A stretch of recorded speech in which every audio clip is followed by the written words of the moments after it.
Graça e paz.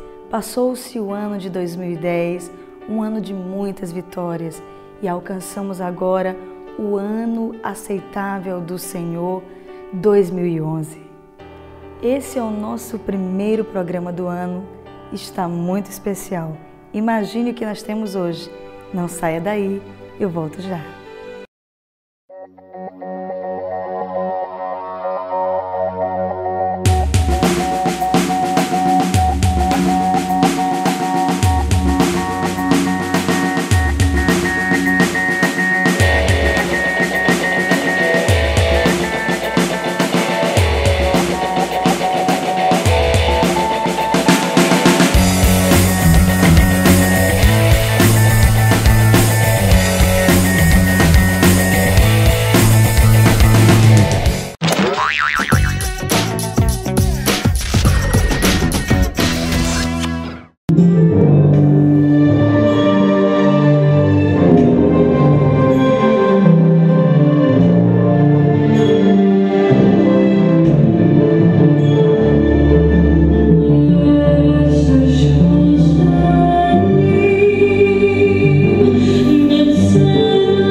para mim o que foi que Antíoco Epifânio fez. Pegou um porco e sacrificou em cima do holocausto. E ele disse: o que é mais sagrado para vocês aqui? A menorá. A menorá é esse aqui, desse tamanho, que ficava dentro do templo. Todos os dias o sacerdote tinha que acender as luzes, porque essa luz no meio do povo de Israel, acesa todos os dias por um sacerdote, simbolizava a presença de Deus no meio do povo. E eles destruíram todo o templo do Senhor, se prostituíram dentro do templo, levaram prostitutas e fizeram bacanais dentro do templo do Senhor. Agora, o povo de Israel, olhando do lado de fora, dizem a história do livro de Macabeus, que eles rasgavam as vestes e se jogavam no chão, clamando misericórdia, porque para eles entrarem no templo, eles tinham que estar santos. Lembram disso? Sim? Para eles entrarem no Santo dos Santos era uma vez por ano. Só podia entrar depois do véu uma vez por ano. E tinha uns que tinham que andar, né? Todos os sumos sacerdotes entravam uma vez por ano com uma cordinha amarrada no tornozelo, porque se eles tivessem pecado, ele morreria automaticamente, e ninguém podia mais entrar lá, porque morreria também. Então o que fazia? Se ele caísse, tinha uma cordinha amarrada no tornozelo até do lado de fora do templo, porque se ele morresse, eles só faziam puxar. Era assim que o sacerdote entrava na presença de Deus. E agora Antíoco Epifânio entra e faz o que quer, e Deus não faz nada. Os macabeus ficaram arrasados. O povo de Israel chorava, porque para eles o orgulho de um judeu era o templo. É por isso que até hoje eles não têm templo, porque religião e orgulho é a mesma coisa. Eles precisavam conhecer, era o Deus Todo-Poderoso, e disso eles tinham esquecido. Eles conheciam a história, eles conheciam os mandamentos, eles seguiam o Deus vivo, mas eles seguiam de lábios. Choraram. E todas as vezes que Antíoco visitava Israel, fazia profanações. Por que Deus não falou nada? Por que Deus não fez nada? Porque o coração do povo de Israel já estava distante de Deus. Deus não queria mais aceitar nenhum sacrifício feito por mãos, queridos, porque isso não valia mais a pena. É isso que muita gente pensa, que às vezes a aparência de ser crente vale tudo. Deus sabe muito bem o que está dentro do nosso coração. Salmo 139 diz que até o levantar e o nosso assentar Ele conhece. Que ainda quando nós éramos informes no ventre da nossa mãe, Ele já nos conhecia e nos chamava pelo nosso nome, porque Ele é Deus. Então não adianta nós mostrarmos aqui uma capa de cristão se o nosso coração não está íntegro com Ele. E Deus queria falar para o povo de Israel, mas o povo de Israel ficou muito indignado, porque vocês sabem, se alguém tentar profanar esse altar, vocês sabem disso. Por mais que a gente diga, Deus não está nesse negocinho aqui, mas tudo que está na casa de Deus, querida, é consagrado ao Senhor. Sim ou não? Inclusive você.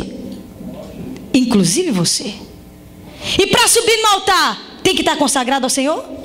Sim ou não? Para um rapaz pegar no instrumento desse, tem que estar santo ou não? Tem que estar santo. E às vezes, como sacerdote dessa casa, às vezes eu estou louvando a Deus e um dos músicos, se eu sentir, e eu fico olhando, depois do culto eu venho cá, meu filho, o que foi que aconteceu? Nada não, senhora, aconteceu. Conte logo, porque senão Deus vai falar o que foi.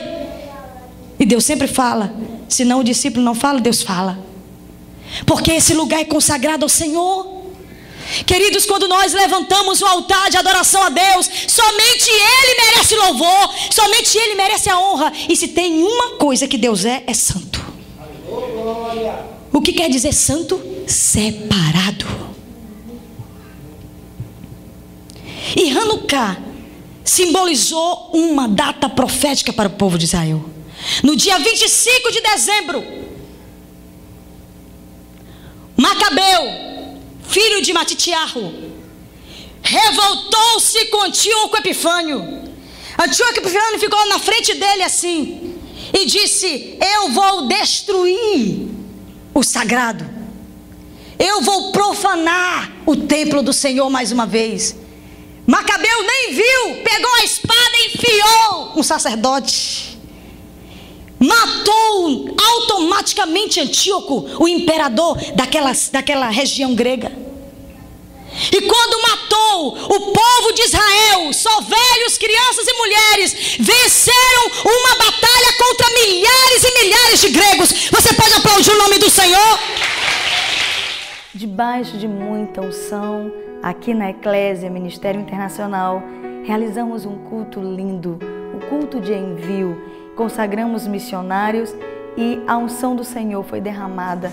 Você sabe, você que conhece o que é a visão e a unção missionária, você sabe que é diferente de qualquer outra unção que a gente já sentiu.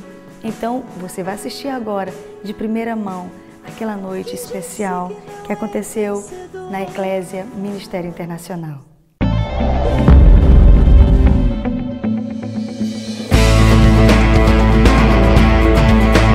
Então nós vamos ler aqui, está em Isaías, capítulo 6, e o versículo 8. Isaías, capítulo 6, versículo 8. Que diz assim: depois disso ouvi a voz do Senhor que dizia: a quem enviarei, que há de ir por nós? Então disse eu: eis-me aqui, envia-me a mim. Essa palavra, amado, ela tem sido de geração em geração. Esse ouvir Deus chamando ainda nos dias atuais. Nós estamos ouvindo a voz de Deus: quem enviarei? Esse enviar, ele tem um significado muito importante para nossas vidas. Um dia, eu ouvi essa palavra. Um pastor que foi meu mestre, chamado Bernardo Johnson, ganhou mais de 1 milhão de almas no mundo.